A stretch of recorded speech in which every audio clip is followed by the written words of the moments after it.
Hi student, पुनः आपके साथ मैं दोबारा उपस्थित हूँ। जो मेरा डेली का 2 चैप्टर दिख रहा हूँ। एक आपका पार्टनरशिप चल रहा है, अकॉर्डिंग फॉर पार्टनरशिप, एंड दूसरा जो चल रहा है आपका डिवेंचर, इश्यू ऑफ डिवेंचर। तो मैंने पार्टनरशिप पे कुछ दिया है, बीच में व्यवधान आ गई, फोन आ गया, कुछ वीडियो कट गई, इसके लिए क्षमा प्रार्थी। लास्ट का वीडियो थोड़ा सा कटा हुआ है, लेकिन ऑलरेडी मैटर सब कुछ है, उसमें मैं बोल नहीं पाया और दोबारा बनाना जो है उसमें ऐड करना बड़ा मुश्किल काम है। मैंने क्या बोला था, तो अब चलते हैं। आपके साथ अब आता है इशू ऑफ डिवेंचर। जैसे कि मैंने इसके पहले वाले क्लास में मैंने आपको बोला था, बताया था कि डिवेंचर और कंपनी में क्या अंतर है। इशू ऑफ शेयर और इशू ऑफ डिवेंचर मैंने बताया था, अभी अंतर भी कुछ डिस्टिंक्शन करके बताया था कि थोड़ा सा का अंतर है, बाकी दोनों में कोई ज्यादा सा अंतर नहीं आता है।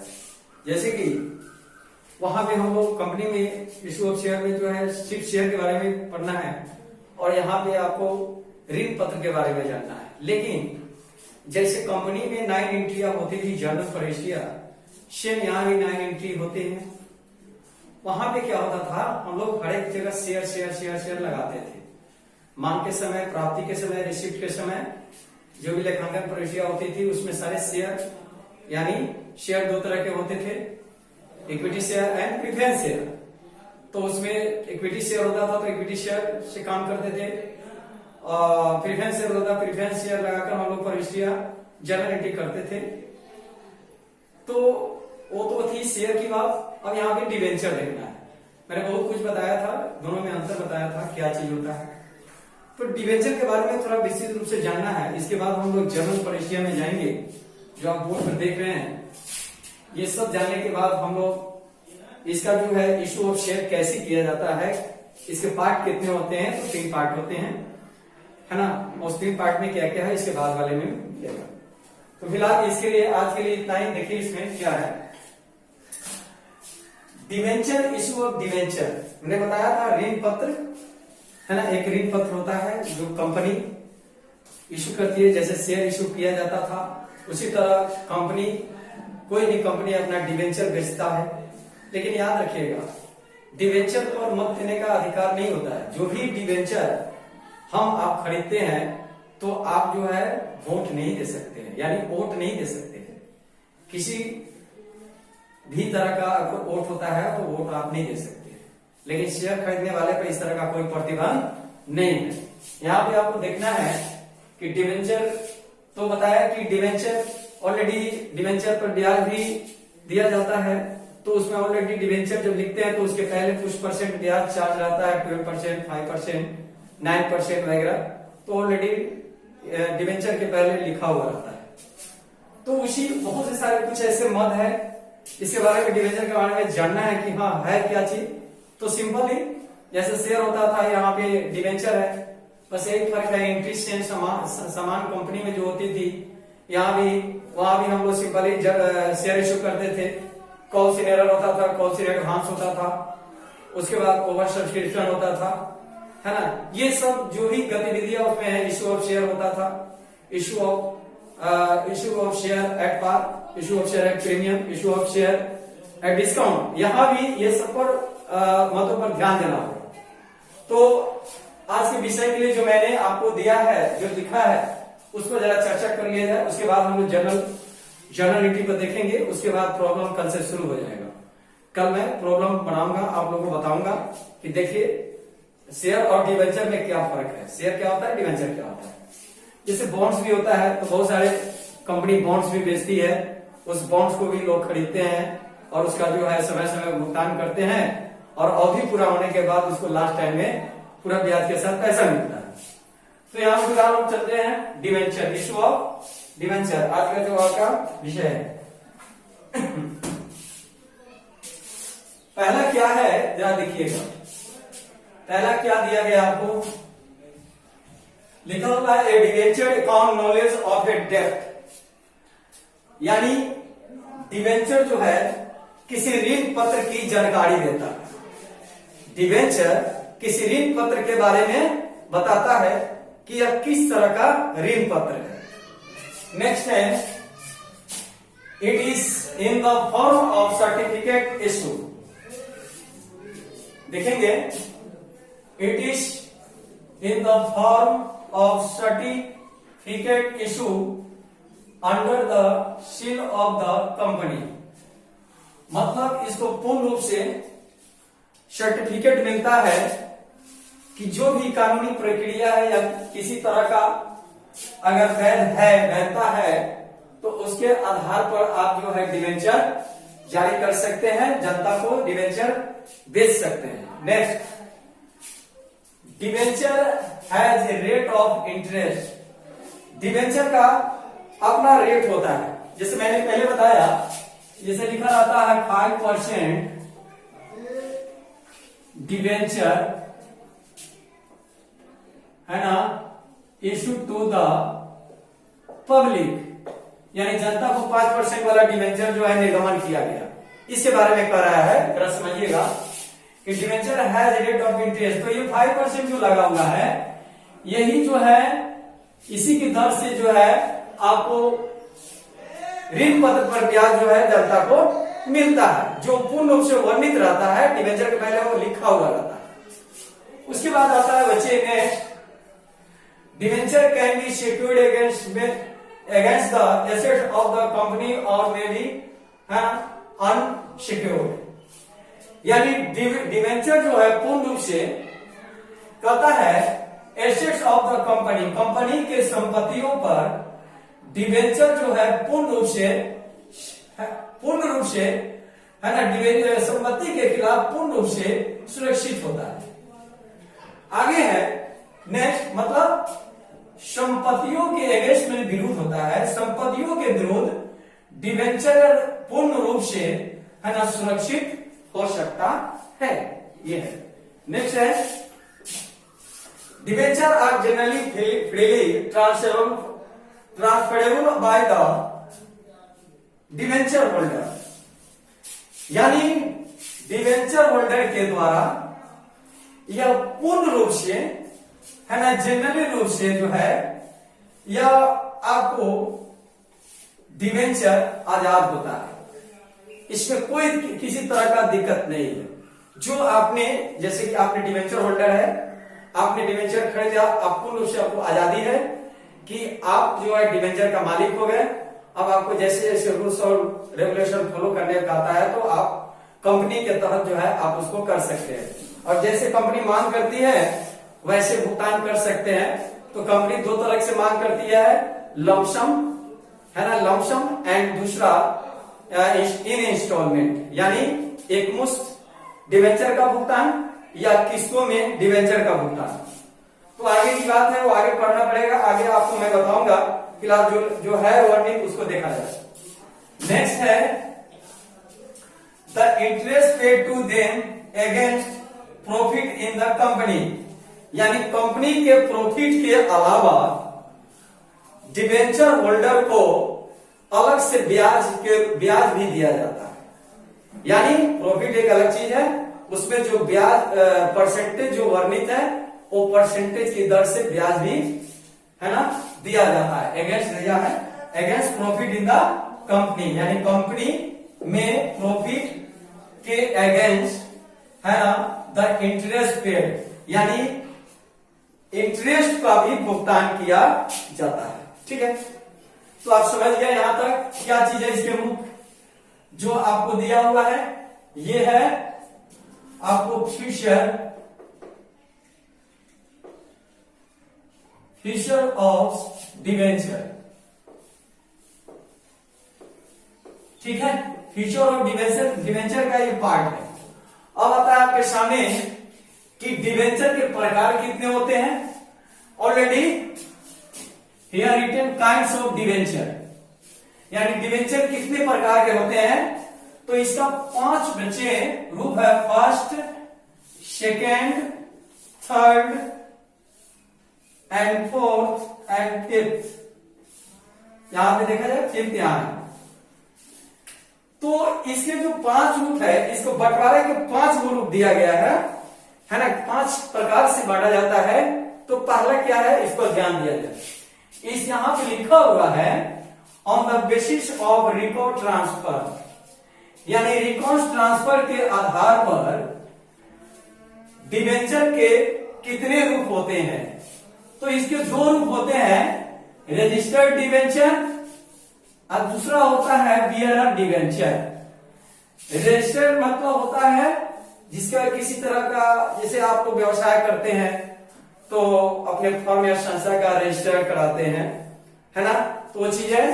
तो रजिस्टर्ड डिबेंचर है जो लिखित डिबेंचर होता है, जो ऑथोराइज डिबेंचर होता है, और दूसरा वाहक डिबेंचर इसको कहते हैं। क्या कहते हैं, वाहक डिबेंचर, बियरर डिबेंचर। नेक्स्ट है 2 on the basis of security, यानी सिक्योरिटी के आधार पर डिबेंचर के कितने भाग बांटा गया है। तो दो भाग है, secure debenture and unsecure debenture, यानी सुरक्षित डिबेंचर, असुरक्षित डिबेंचर इसको बोलते हैं। नेक्स्ट है on the basis of redemption, यानी रिडेम्पशन के आधार पर डिबेंचर को कितने भाग में बांटा गया है। रिडेम्पशन का अर्थ होता है शोधमय, शोधमय। इसके आधार पर डिबेंचर को कितने भाग बांटा गया है, इसके आधार पर डिबेंचर को दो भाग में बांटा गया। यहां भी just you are looking on the board, first is redeemable debenture and second is irredeemable debenture, यानी ये होता है शुद्ध डिबेंचर, शुद्ध ऋण पत्र, और ये होता है अशुद्ध ऋण पत्र। नेक्स्ट है नंबर 4, नंबर 4 है on the basis of convertibility, यानी कन्वर्टिबिलिटी के आधार पर इसको कितने भाग बांटा गया है। तो दो भाग में, convertible debenture and non convertible debenture, यानी परिवर्तनशील ऋण पत्र, दूसरा होता है परिवर्तनशील, जो मतलब परिवर्तनशील डिबेंचर, और दूसरा होता है नॉन, है ना, कन्वर्टेबल डिबेंचर, जो परिवर्तनशील नहीं होता है। तो इसके आधार पर दो है। नेक्स्ट है 5 on the basis of coupon rate, coupon rate के आधार पर डिबेंचर के भी दो भाग होते हैं, specific coupon rate and zero coupon rate. इसमें स्पष्ट रूप से स्पेसिफिक मतलब महत्वपूर्ण कूपन रेट, यानी इसमें वर्णित रहता है कि 5% डिबेंचर का वैल्यू होगा, जो ब्याज होगा, या 6% या 7% या 9%, यानी जो डिबेंचर के पहले लिखा हुआ रहता है, जबकि मैं यहां बता चुका हूं पहले। जीरो कूपन रेट में इसमें कोई भी परसेंटेज की चर्चा नहीं होती है, यानी इस डिबेंचर पर कोई ब्याज नहीं दिया जाता है, सिर्फ उस पर लाभांश वगैरह घोषित किया जाता है। ठीक है, तो बच्चे आपके साथ ये रहा, है ना। आप एक बार देख ले, फिर मैं आगे बढ़ने का कोशिश करता हूं। इसको पूर्ण रूप से आप नोट कीजिएगा, जो भी आपको दिया जा रहा है। मेरे जो लेक्चर है, जो मैं बोल रहा हूं, उस पर भी ध्यान दीजिएगा। और सबका हिंदी नहीं लिखा जा सकता, इसलिए उसका बोल बोलकर सब कुछ समझाया जा रहा है कि इसका हिंदी क्या होता है। ओके देन, आगे बढ़ते हैं।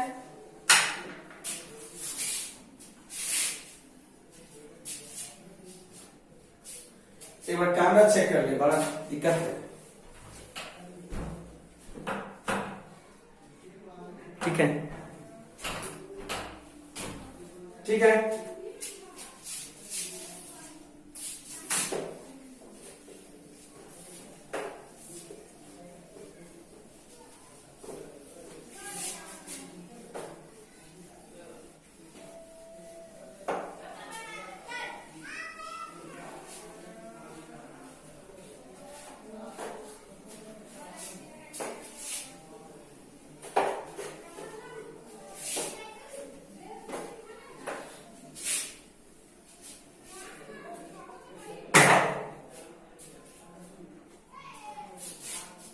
अब आता है बच्चे next,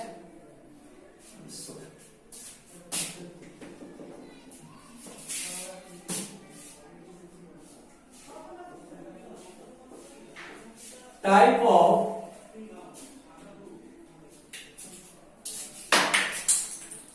of issue of share debenture.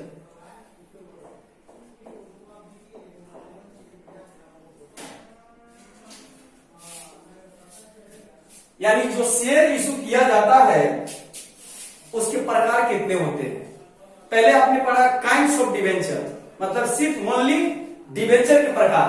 अब यह है शेयर जो डिवेंचर इशू किया जाता है, जो डिवेंचर इशू किया जाता है पब्लिक को, उसका प्रकार क्या होता है। मतलब इशू ऑफ डिवेंचर के प्रकार जानना है तो इसके रूप के बारे में जानना है।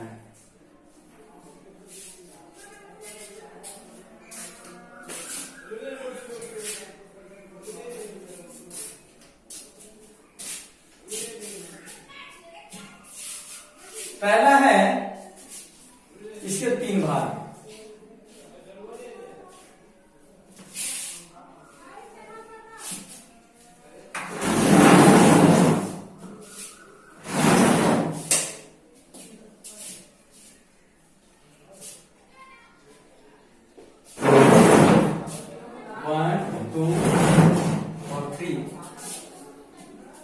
डिवेंचर इशू फॉर कैश,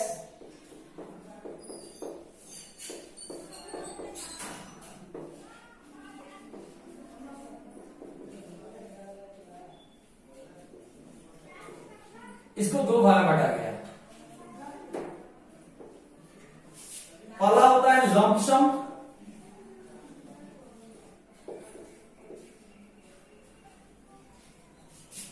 और दूसरा होता है इन इंस्टॉलमेंट।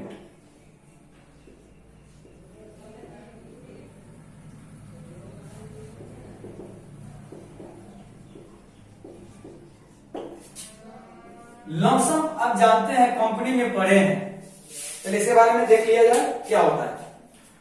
लमसम का अर्थ होता है स्टूडेंट एकमुश्त, यानी एकमुश्त डिवेंचर का निर्गमन। जब डिवेंचर को एकमुश्त निर्गमन किया जाएगा, जब कंपनी जनता को एकमुश्त डिवेंचर इशू करेगी, तो जनता का भी फर्ज बनता है, पब्लिक का, जिसने डिवेंचर खरीदा है, जो डिवेंचर होल्डर है, उसका भी फर्ज बनता है कि कंपनी को एकमुश्त ही भुगतान किया जाएगा। यह कंपनी के मांग की दशा के ऊपर निर्भर करता है कि पेमेंट कैसे करना है। जैसे कम शेयर में आपने पढ़ा था, वहां भी 3 तरीके से शेयर इशू की जाती थी।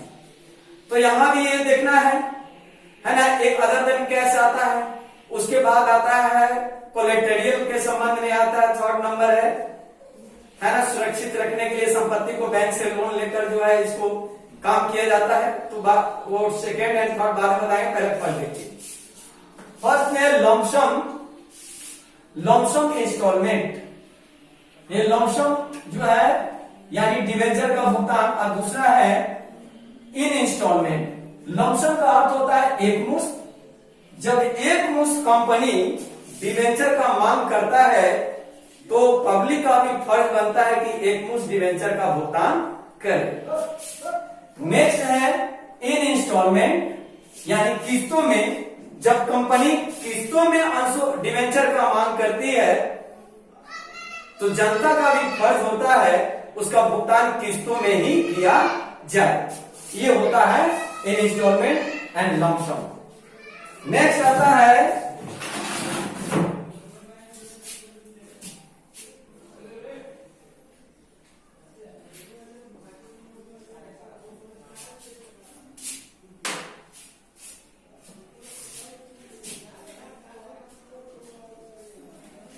Issue of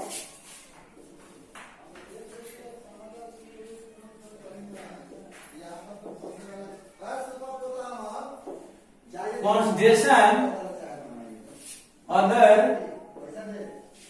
than cash। Next है इशू ऑफ डिवेंचर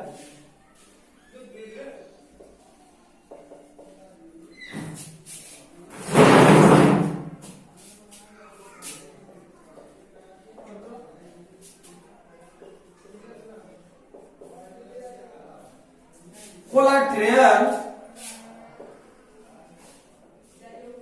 ई है सिक्योरिटीज।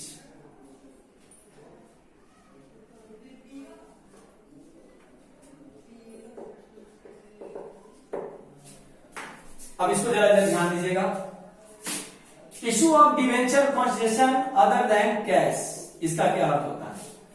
जैसे कि कंपनी में आपने इशू ऑफ शेयर पढ़ा था, उसके बाद आया था तो issue of share in cash, इसका पहले समझ लीजिए फर्क क्या होता है। Issue of share in cash का अर्थ होता है कंपनी को नकदों में भुगतान करना। अदर देन कैश का अर्थ होता है हम नगद में ना भुगतान करेंगे। जब किसी कंपनी का आप संपत्ति आप खरीदते हैं तो आप उधार में खरीदते थे कंपनी में, आप उस कंपनी को आप शेयर इशू करते थे। तो शेयर वहां भी 3 तरीके से इशू की जाती थी।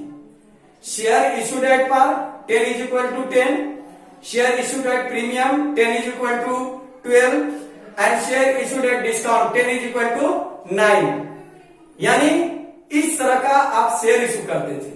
यहां भी अदर देन कैश में आप किसी का कंपनी का संपत्ति खरीदते हैं तो जैसे एंट्री करते हैं एसेट्स अकाउंट डेबिट और टू क्या होता है वेंडर्स अकाउंट। ठीक है, संपत्ति खरीदने के बाद अब आपको कंपनी को शेयर जारी करते थे तो यहां पे डिवेंचर जारी करना है। एंट्री सेम होगा, सिर्फ डिवेंचर और शेयर का फर्क है। तो जिससे आप संपत्ति खरीदे थे वेंडर से, उसी वेंडर को आपको डिवेंचर उसमें शेयर जारी करते थे और यहां कंपनी में शेयर जारी करते थे और डिवेंचर में डिवेंचर इशू करना पड़ेगा। तो आप डिवेंचर इशू करते थे तो वेंडर अकाउंट डेबिट और टू क्या हो जाएगा डिवेंचर अकाउंट, कंपनी में शेयर होता था शेयर। अगर प्रीमियम पर है तो प्रीमियम आप जानते हैं कि लाभ होता है ना, इसलिए क्रेडिट उसको प्रीमियम, सिक्योरिटीज प्रीमियम को क्रेडिट, डिस्काउंट होगा तो डिस्काउंट को हम लोग डेबिट कर देते है ना। ये कंपनी की बात है।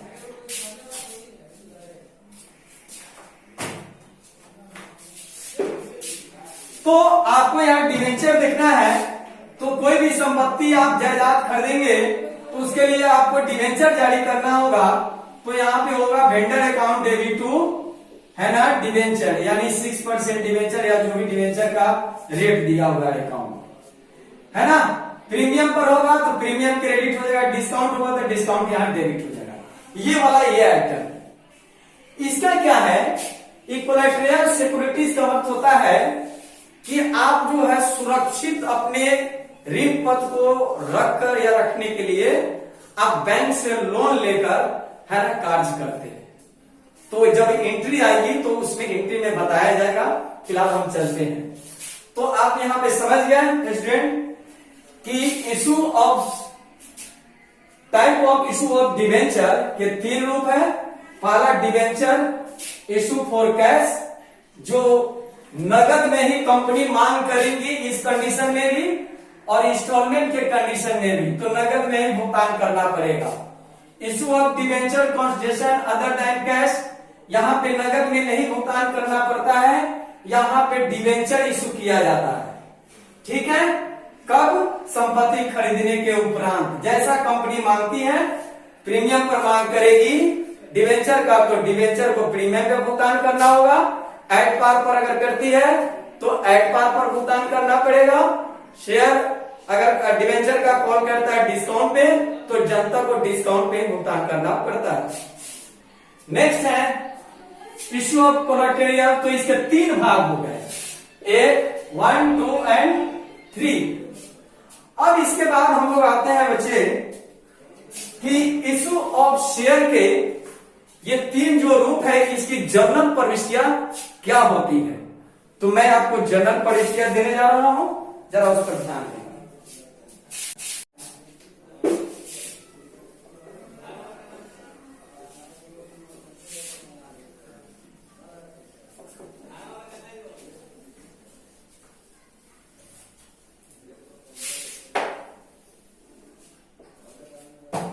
सबसे पहले मैंने आपको बताया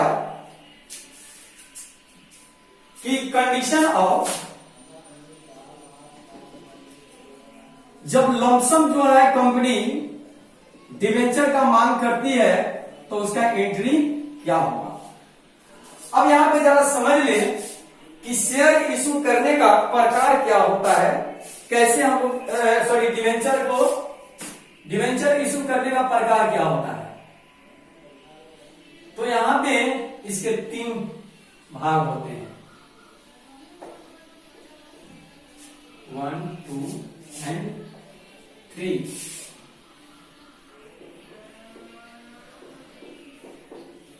डिवेंचर इशूड एट पार, ये होता है 10 is equal to 10, 10 is equal to 10। Next होता है डिवेंचर इशूड एट सिक्योरिटीज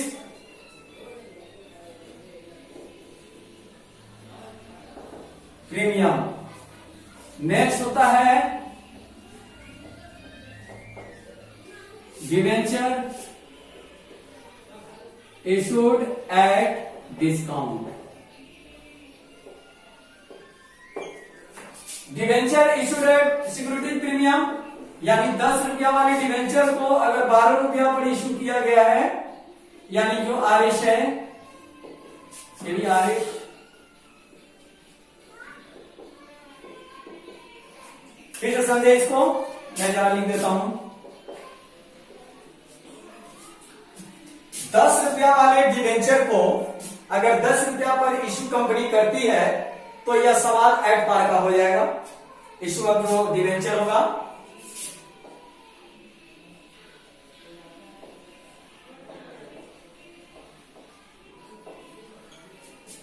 यहां पे अगर कंपनी ने 10 रुपया वाले कुछ डिवेंचर को अगर 12 रुपया पर निर्गमन किया गया तो इसका सिक्योरिटीज प्रीमियम होता है, बिकॉज दोनों का अंतर 12 माइनस 10 इज इक्वल टू 2। यहां पे कोई अंतर नहीं है, 10 माइनस 10 इज इक्वल टू 0। यहां पे भी अंतर है, 10 माइनस 9 इज इक्वल टू 1। ये जो होगा आपको डिस्काउंट का रुपीस होगा, ठीक है। अब जरा समझिए, तो आप समझ गए कि डिवेंचर को 3 प्रकार से जो है इशू किया जाता है। जैसे शेयर को इशू किया जाता था, share issue card, share issue at premium and share issue at discount. Here also है ना, डिवेंचर को भी सेम इशू किया जाता है, एट पार, एट प्रीमियम और एट डिस्काउंट। अब इन तीनों कंडीशन में जर्नल प्रविष्टियां क्या होता है, जरा हम उस पर ध्यान देंगे। जर्नल का प्रविष्टियां क्या होता है, तो एक बार बोर्ड देख ले, फिर मैं इरेज करूंगा इसको। इरेज करने के बाद आगे जाऊंगा।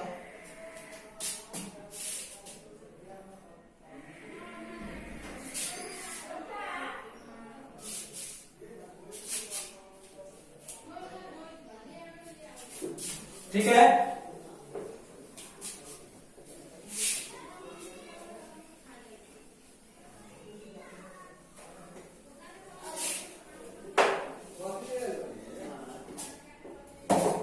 प्रेसिडेंट थोड़ा कैमरे को देखने दीजिए, क्या अपना कैमरे का चल रहा है कि नहीं चल रहा है। चलिए ठीक है, पार्टनरशिप में थोड़ा ध्यान आ गया, लास्ट में फोन आने लगा, आपको तो वीडियो में पता चल ही जाएगा। चलिए तो हम लोग चलते हैं general condition of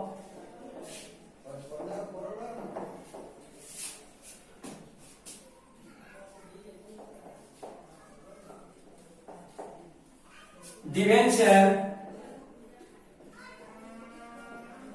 issued at par, है ना, इन ए लम्प सम।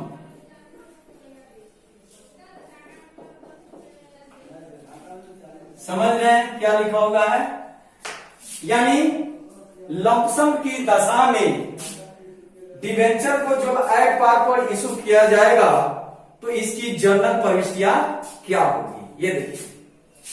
पहला एंट्री इसका बनता है विद्यार्थी,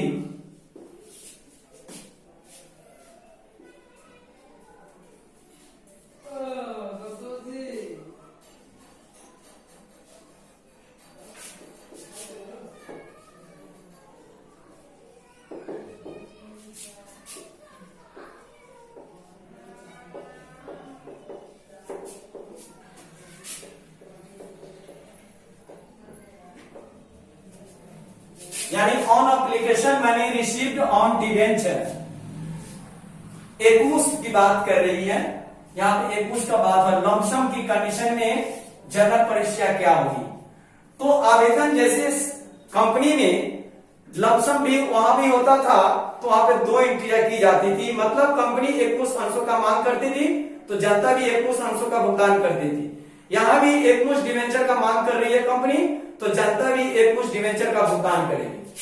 तो यहाँ पे पहला जो एंट्री होगा स्टूडेंट, वह होगा आपके लिए बैंक अकाउंट डेबिट, यानी ये मैटर लिखा हुआ है on application money received on debenture, bank account debit to dot dot dot percentage debenture application and allotment account.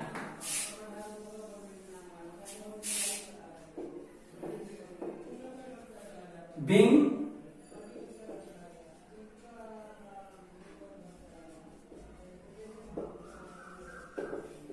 application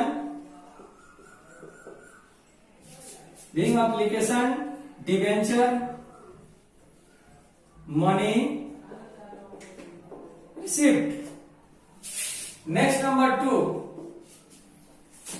ये है आवेदन के समय डिवेंचर का जनरल परीक्षा। नेक्स्ट है, अब आवेदन की राशि को जैसे शेयर कैपिटल में ट्रांसफर करते थे कंपनी में, उसी तरह आपको यहां भी डिवेंचर की राशि को डिवेंचर है ना में ट्रांसफर करना होगा। तो क्या होगा, dot dot dot percentage debenture application and allotment account debit to dot dot dot percentage debenture account, ये रहा आपका। Being debenture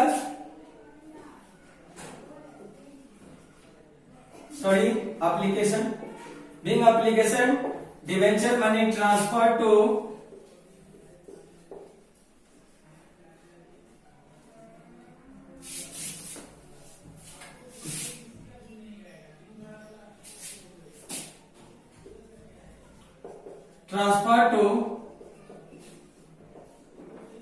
debenture account. ठीक है, तो ये रहा आपका 2 एंट्री। ये लमसम की कंडीशन में जो एकमुश्त मांग करती है कंपनी डिवेंचर का, तो एकमुश्त जनता भुगतान करती है। उसके बाद आता है इन इंस्टॉलमेंट, मतलब इन इंस्टॉलमेंट का अर्थ होता है किस्तों में। जब कंपनी किस्तों में डिवेंचर का मांग करेगी तो जनता भी किस्तों में ही भुगतान करेगी।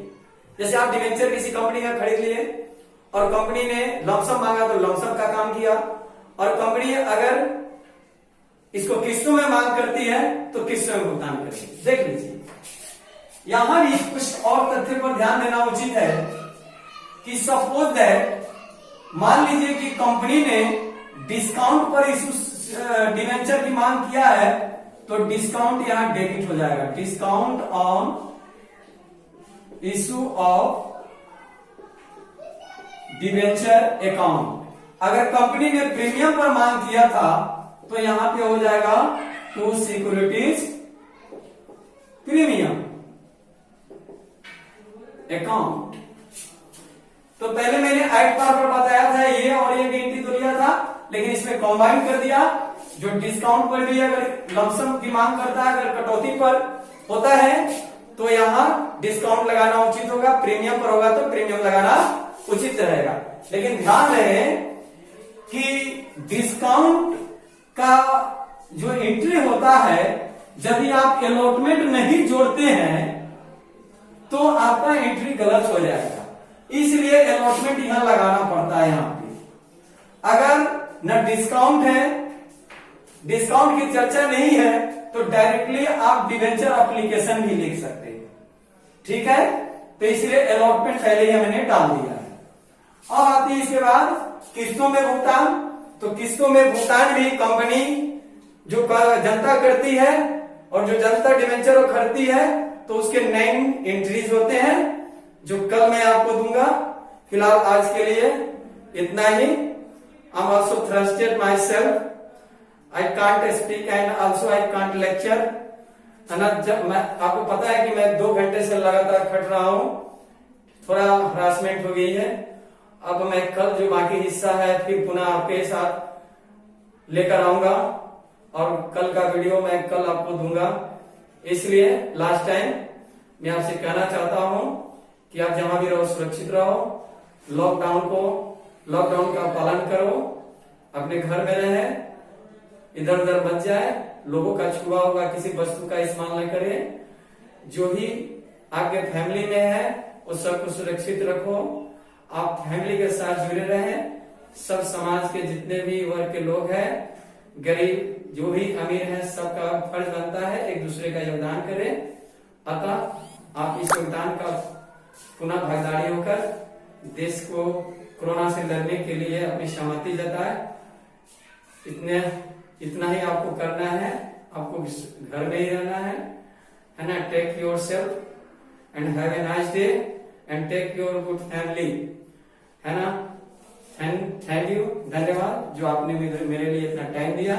फिर मैं कल आपके साथ उपस्थित होता हूँ। Thanks a lot, bye.